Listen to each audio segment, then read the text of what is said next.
Welcome to the intersection of technology, cybersecurity, and society. Welcome to ITSP Magazine. Knowledge is power, now more than ever.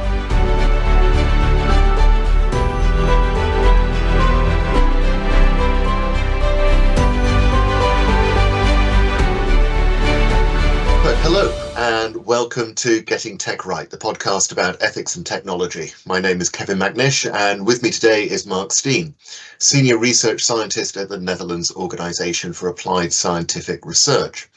Marc has published very widely in ethics and human-centred design and the ethics of design. He's also the author of a new book, Ethics for People Who Work in Tech, which I have here. Great introductory book, I think, which is we'll be talking about today. So, Marc, hello. I gave you a very brief bio there, but could you flesh that out a little bit and tell us more about what you're involved in, what work you're doing right now? Yeah, thanks for the invitation, Kevin.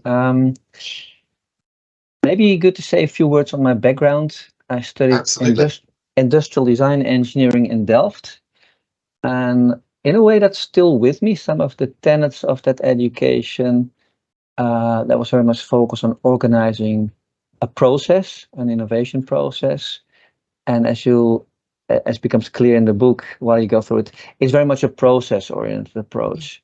So I think of ethics not as a rubber stamp that you must collect, or an exam that you must pass, or a roadblock that you must pass, no, it's more like organizing a process of ethical reflection and deliberation, and I see that as my role to help people in technology, designers, developers, programmers, engineers, project managers, people marketing, other roles as well, to enable them to have a better vocabulary for ethics, to have a bit of structure for talking about ethics as a process, and even more. In Delft, you learned about an iterative process, a participatory process. So that's still with me. Also, in Delft is very important the ways to combine different disciplines. We used to call it multidisciplinary, but currently we call it transdisciplinary. It's even more than just combining the disciplines, but it's like the sum is more than the separate parts. So in the book, I also touch a bit on economics, a bit on psychology, like what is it when we say something has value? Has it economic value? Has it value for well-being? It's good to have conversations on ethics a bit broader sometimes. Obviously, it'll be about technology, about ethics, but a bit of legal, a bit of psychology, a bit of economics. It's sometimes helpful to get it into the dialogue. Furthermore, you asked me on the organization that I work for, TNO, the Netherlands Organization for Applied Scientific Research. It's almost 80 years old. It was established in the Netherlands as an institute between academia and industry, so to help translate academic knowledge into practical usage of that knowledge by the industry. 3,000 plus people work there, are my co-workers. We're with 3,000 plus people working in diverse domains: energy, mobility, ICT. The last 10 years or so, I specialized in hosting dialogues, enabling people to engage in the process of ethical reflection and deliberation. More specifically, when concerned with big data, algorithms, and what we currently often refer to as AI. Okay, excellent, thank you. So does TNO, how does TNO interact with businesses then? Because I think that's quite interesting. Is it a service which the Dutch government offers, or is it something which businesses come to TNO and say, we want to employ you, we'll pay you to use your services? Yeah, it's both. Okay. Actually. Yeah. If you imagine the business model is really simple. It's lots of costs for lots of people and a couple of machines in experimental environments, labs. But it's mainly people, of course.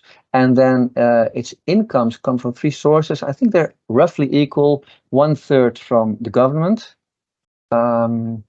1/3 from European Union, European Commission, large projects. That's also a way to collaborate across countries. I just learned recently that the UK is re-entering the Horizon Europe research program. We are indeed, after a yes, ridiculous hiatus there while Yeah, everyone was trying to yeah. work out post-Brexit what the UK was going to do. Yeah, no, I'm very happy with it, and I'm sure that Yes. many people in the UK and also in the EU, of course, are happy with that. Very much So that's 1/3, and the other third is by industry, and then you can think of large and famous companies like ASML, the machine that makes the machines. I mean, the factory that makes the machines that make the chip machines, and smaller businesses as well. Right. Okay. That's really interesting. I don't think that there's an equivalent organization in the UK or the US. In the UK, no. In Germany, yes. So on the continent, I often would say it's like Fraunhofer, but Dutch. Right. Yeah, Okay. Interesting. And Nice. for your information, I think VTT in Finland, Sintef in Norway, if I'm not confusing Norway and Sweden. We have a couple of institutes like that, and they're together in the RTO, Research and Technology Organizations, something association, I guess. Yeah. So quite a sort of continental European approach, or maybe a North European approach, but it's nice. Yeah, a nice thing to have.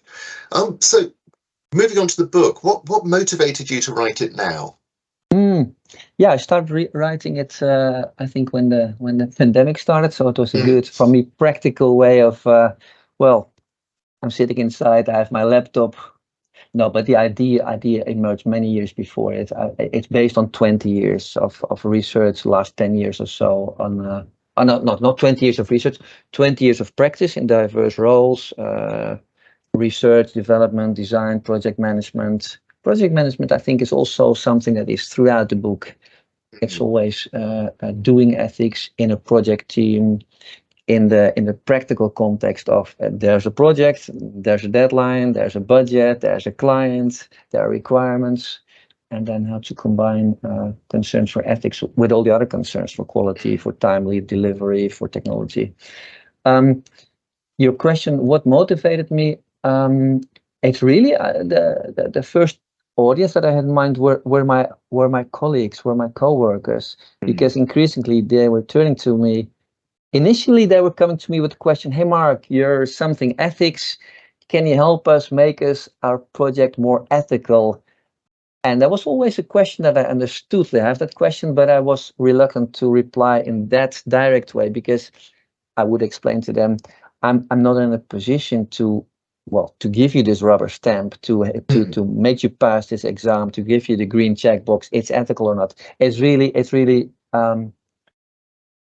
it's your call, and I would help them make more or less time and space within their project to put ethical questions on the regular agenda of their regular project meetings. And I think for topics like privacy or bias, fairness, non-discrimination, for transparency or accountability or explainability. I mean, these are not synonyms, of course, but they're in the same direction. It is relatively easy to then give them a vocabulary and a bit of structure to deal with those topics in their projects. So the algorithm, of course, it uses data. Where did the data come from? What about people's privacy? What about fairness? Is there bias in the data that were used to train the machine learning model? Yes. And how do we mitigate? And transparency, can we look into the model? Well, for deep learning, it's more difficult than for a simple algorithm that you can look into and inspect. Yeah, and there are books on ethics for technologists. One great book is by Van der Poel and Royacker.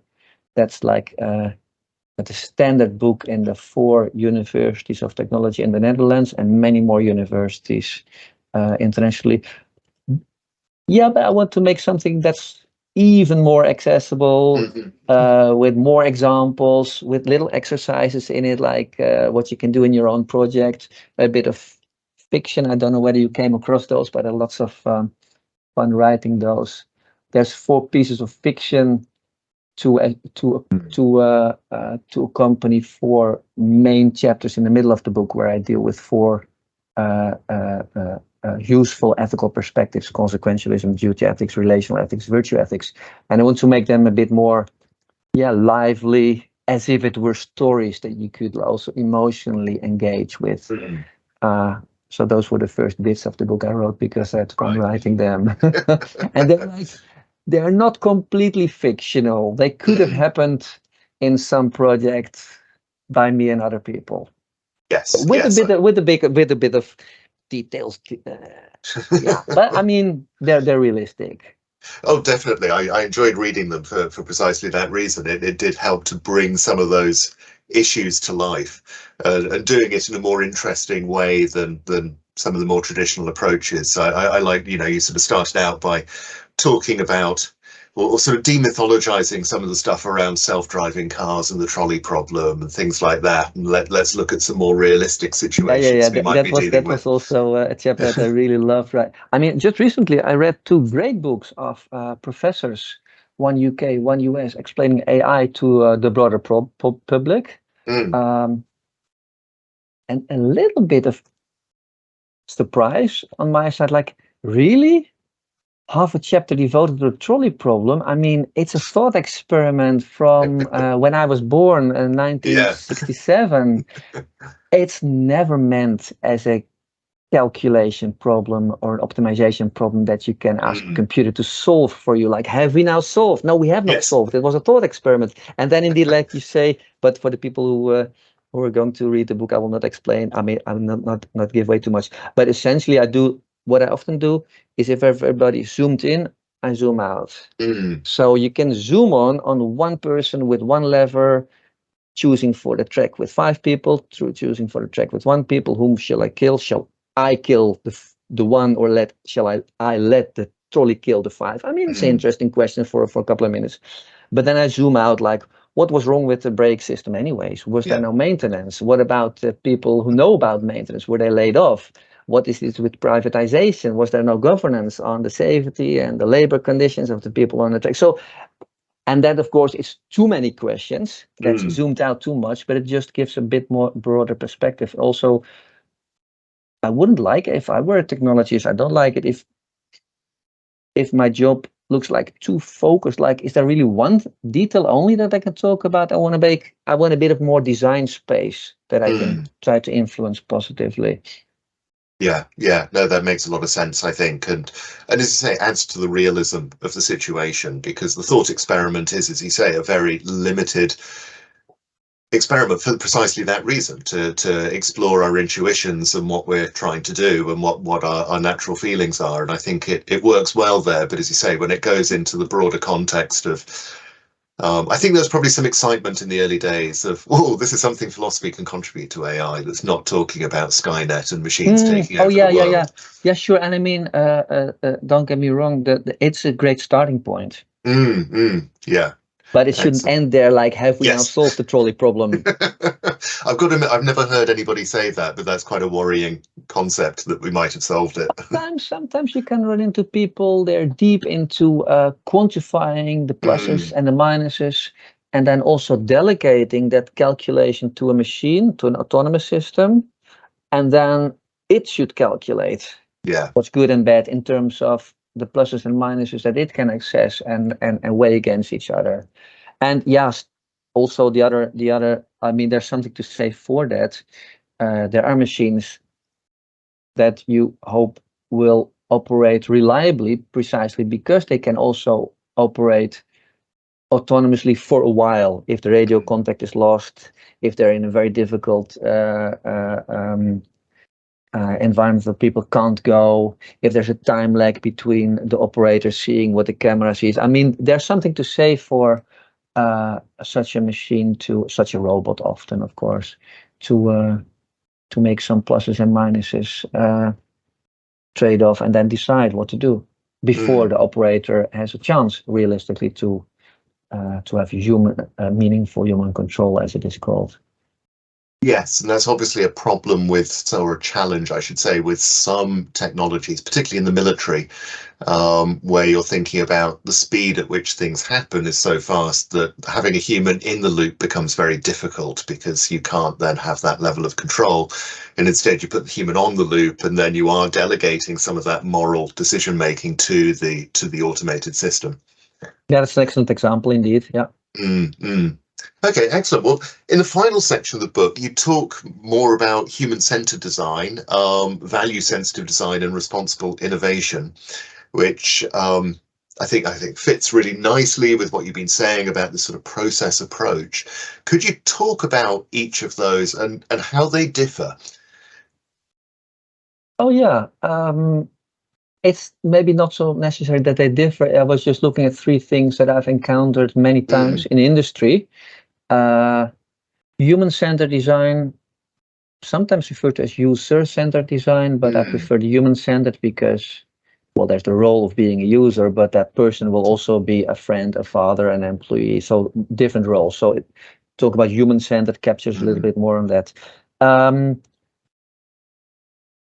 It's a well-established approach in industry, typically involving participation of the putative or potential end users in the design of the system or the product or the service. It's also iterative very much, so that enables agile or scrum approaches. And then my proposal is rather simply, you have your human-centered design or your sprint or your agile anyways. Yeah. In it, you can relatively easily integrate a couple of ethical questions. Yeah, absolutely. Yeah. The other one, value-sensitive design, as well as the name suggests, already an explicit focus on helping the participants in the workshop, for example, to talk about values more explicitly. I also have in the chapter a bit of critique on value-sensitive design. It's a great method. However, how shall I put this? Sometimes values and interests are conflated. Like somebody would talk about, this is an important value for us, but underneath is also an interest. And with it comes a power and a relationship and a difference in power of the different stakeholders or people around the table. So my main concern with value-sensitive design is, if done well, it will acknowledge the role of power between the actors. And if that is not taken into account, power and power differences, yeah, it can be like naive. You did your 2 hours workshop. We now have clarity on the values that are important. Yeah, but what about power? Because power is ultimately, no, not ultimately, from the start already, and ultimately, it defines what gets done with the results of such a workshop. Another thing that is immediately connected to this critique of what about power is inclusion, diversity, participation. Like, so you have your value-sensitive design workshop, but one person may be missing, but maybe nobody's noticing that that person is missing, because implicitly it would have been weird if that person would have been invited. But why would it be weird? So the unusual suspects,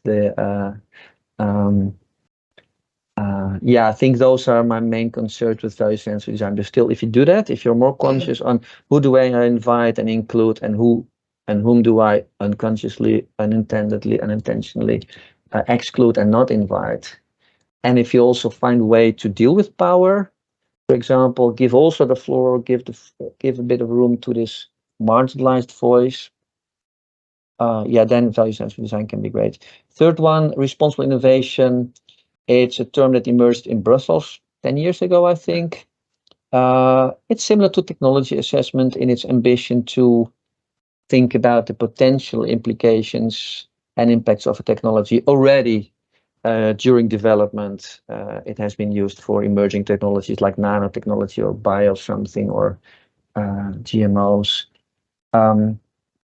I often refer to a paper by Jack Stilgo et al. 2013, where they identify 4 key dimensions of responsible innovation. So anticipation, responsiveness. Oh, am I now forgetting the third one and the fourth one? I was going to focus on the first two, to anticipate and to respond. What could go wrong? What could go wrong is often something that you need to be careful about how to voice it, because often when I'm in a project, either as a project team member or as an advisor or a consultant, there's a tendency to be positive about the technology because maybe it'll do something good. That's the purpose. We're working hard to get it working. We're working hard to get it implemented with the client. So I'm always sensitive, hopefully enough sensitive to how do I phrase questions so that it doesn't sound immediately like you can't do that. Yes. It will go wrong. Because that will just, I mean, people don't like hearing that. Obviously, I wouldn't like hearing that the other way around. So I try to find ways to put questions like anticipation and responsiveness on the table for them to engage with. And there will always be a couple of people in the room who have also wondered, and now we have a bit of space to voice those concerns. Right. Yeah, I think you're spot on there with the fact that so often ethicists can be sort of seen as the values police that come in and just there's this sort of fear that you're going to close down the project or just say you can't do this rather than actually helping the project along and helping it to move faster. And exactly. that was one of the things I quite liked when you were talking about the perceived problems with the responsible innovation. You said it's often perceived that it can slow a project down, but in actual fact, it often can speed the project up. So I wondered if you could speak a little bit more about that as well. How could this sort of ethics engagement help a project, either in terms of speed or in terms of quality? Yeah, that's a nice question. Just to come back to your remark, the ethicist, I never introduce or frame or identify as an ethicist. I'm just an engineer. I'm interested in ethical questions. Yeah. That probably diffuses some of that concern then at the very beginning. Yeah. How responsible innovation can actually help speed up or improve the quality rather than slowing it down. I think it's both true, but I think in the end, the speeding up wins because it will take a couple of hours or a couple of weeks if you plan it carefully in lead time, in budget spent. It will take something. It will cost something, but it will pay back. And there's a parallel that we can draw with human-centered design or user-centered design, where just imagine all the technology people focusing on their work, getting the machine working, getting it out to the market on time, which is great. And only then, near the end or at the end or after the end, doing the usability tests or the focus group and then, then all the budget is spent in the wrong direction or incorrectly or inefficiently. And then Jacob Nielsen, I think it was, or Donald Norman, but they could have said it both, like the usability gurus. They would have many examples of, actually, it's very wise to spend some time or even more time in the beginning to explore those topics because it will pay back. Yeah. And there's one example, but that's from many years ago. I think I do it in the book. The new business people of the KPN Telecom, the incumbent telecom operator of the Netherlands, was exploring something new business. And then I did only 3 focus groups with 6 people each, so 18 people only. And then from a quantitative experimental research, that would have been like, it's a small sample, but in this area of exploration, focus group, usability, needs of people, interests of people, it's more than enough to just find out there's no need for this one. We've looked at it from many sides. There's just no real benefits. And then while I was finishing off my 20-minute presentation, he was picking up his phone and canceling the project. And that still for me is like a great example of also the courage, first of this commissioner, this client, to ask me to look at it critically. Secondly, to do something with the results. Mm. In a way, my book and all its insights in it can only work if people turn to the book, use it in practice, and what they find in practice in the workshops that they organize themselves, or the questions that they ask, or the dialogues they facilitate, if they do something with it. Otherwise, it's philosophy in the in the negative caricatural sense of the word. Yes, it comes back to being its own thought experiment in a way of let's just explore what this might look like, as you say. So yes, do you find with people coming to you, this kind of goes back to the point you made about technologists generally taking a very positive view about the technology they're creating, and I think that makes a lot of sense.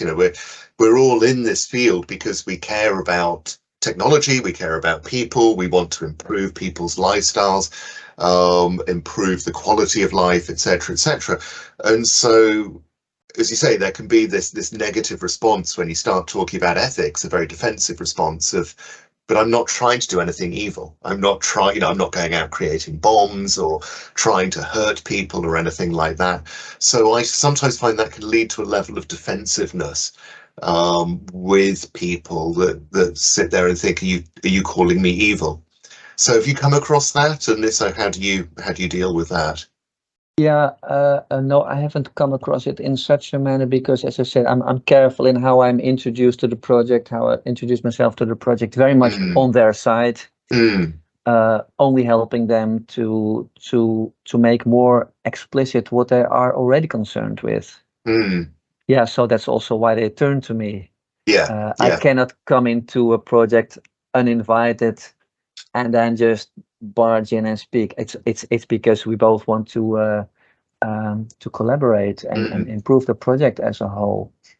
And I like the point you made as well about the fact that there are probably several people in the room already thinking about this and already thinking about these issues, and that by creating the space and the safety that allows them to start to a bit of space, them. A bit of time is often all that is needed to organize, and then from it, with a bit of vocabulary, a bit of structure, well, you can learn that from a book or from other books or other methods, that will just enable them to do that.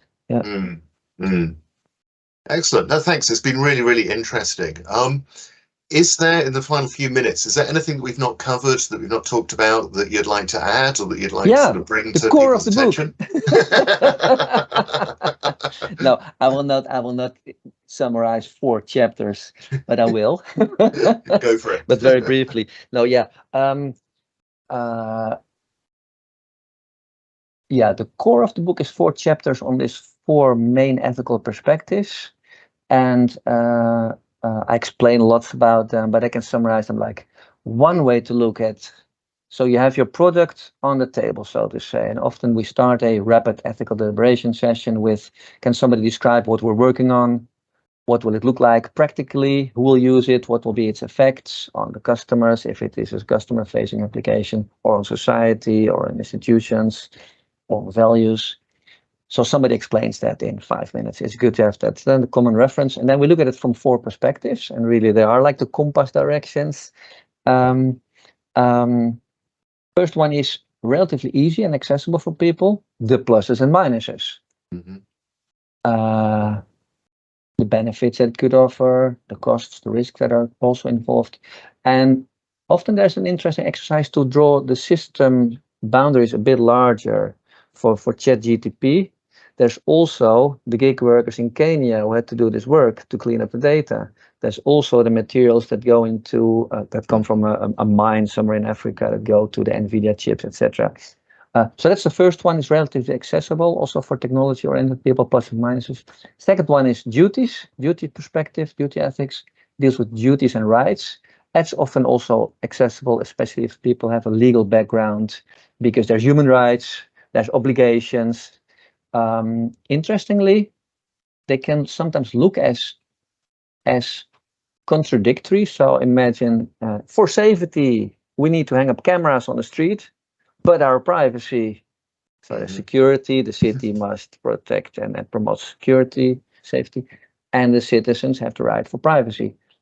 So you cannot solve that. No, But you can, if you look creatively at new technologies, and they've been on the market for many years already. So there's data minimization, there's privacy enhancing technologies, there's ways to throw away the data every 24 hours. So that's a nice way to also spark creativity. Sometimes we can combine conflicting concerns. Third one is relational ethics. Related to feminist ethics, in that it also helps to ask questions on power. So an algorithm, say that a government agency uses an algorithm to point to people who potentially committed fraud with some welfare services. There was this infamous kinderopvangtoeslagen schandaal. I don't know how that translates in English, but I'm not sure. child benefits. So it was something like child benefit. Yeah, it was child benefit fraud, wasn't it? The algorithm was assuming people were it was fraudulent. Assuming, and there were too many false positives, and they were like really hurt in their family life, in their private life. So relational ethics perspective will look at what happens to this interaction between, some inspector with not necessarily evil intentions, just out there to try to find fraud, because throwing away tax money to fraud is not a good idea. And on the other hand, well-behaving innocent people and the false positive. So it looks at that. And also how then the power, because if there's, for example, no transparency in the algorithm, or if there are no effective ways to look into the algorithm and to get redress and repair, which is unfortunately the case, then there's just too much power on one side and the other. So that's the third one. Fourth one is virtue ethics, and I learned a lot from Shannon Veller in that. I love very much the way that she puts it, like we can look at technologies, applications, services as tools that people can use to cultivate virtues that are necessary in our modern contemporary world, or the other way around, that can corrode effectively those virtues. So social media is a relatively easy example. Social media apps, Facebook, Twitter, are typically designed by hundreds of psychologists somewhere in Silicon Valley, with notifications, with beeps, with colors, with gamification, with badges, levels, what have you, to get you hooked to it. Their business model is based on grabbing people's attention, holding their attention, monetizing it. And the flip side of that it corrodes people's abilities and indeed their virtue for self-control. Because 2 hours later, what am I doing? Am I still in Facebook? So that's, and then you can imagine another business model and another app that would say, hey, Mark, it looks like you're going to Wikipedia, for example. How long do you want to spend? And then after 2 minutes, the beep goes off. Yeah, so it's a nudge in the other direction. Now maybe do something more useful than being in your mobile phone trance.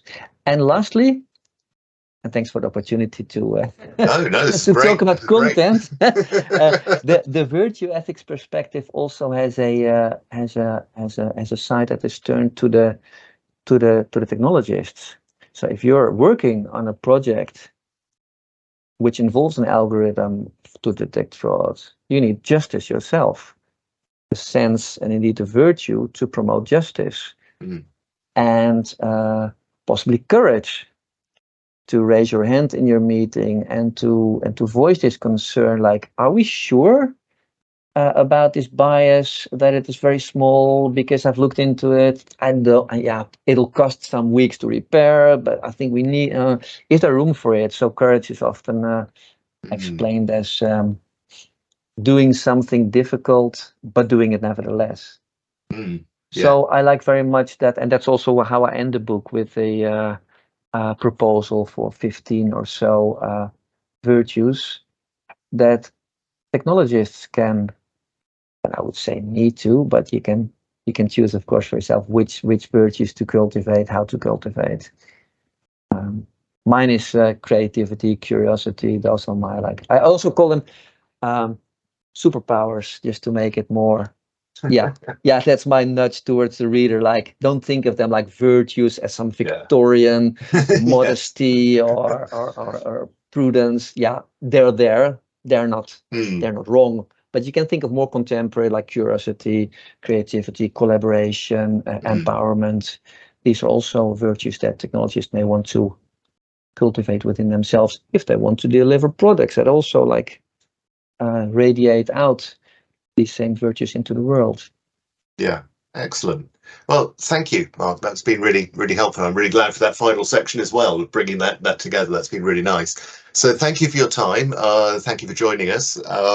Again, the book is Ethics for People Who Work in Tech by Marc Steen. It will be there in the show notes, a link to the book or a way to be able to get hold of it, published by Routledge, at least in the, was it Routledge? CRC Press, who I think are part of Routledge. They're sister of Routledge, so both are in the Taylor and sister. Francis group, but they're very similar in the. They're both Taylor and Francis, yes. Yeah. Okay. Excellent. So yes, we will put a link to that in the notes. And thank you again, Marc, for your time. It's been a real pleasure chatting. Thanks a lot, Kevin, for the invitation. It's my pleasure. We hope you enjoyed this conversation. If you learned something new and this story made you think, then share ITSPmagazine with your friends, family and colleagues. If you represent a company and wish to associate your brand with our conversations, sponsor one or more of our columns. We hope you will come back for more stories and follow us on our journey. You can always find us at the intersection of technology, cybersecurity and society.